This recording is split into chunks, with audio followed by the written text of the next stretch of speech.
انا اسمي ابراهيم حسن، بلعب في نادي الاسماعيلي صانع العاب. طول عمري بحب الكوره من يوم ما اتولدت، واهلي كلهم بيحبوا الكوره جدا. كنت بلعب في الشارع انا وقرايبي دايما.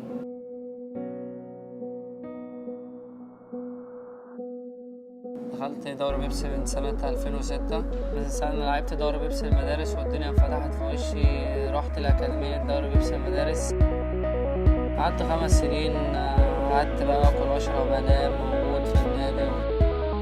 رحت البرتغال ورحت بلغاريا، لعبت مع براجا ولعبت مع بورتو. بعد كده لعبت ماتش ضد النادي الإسماعيلي، اكتشفوني. دلوقتي بلعب في النادي الإسماعيلي.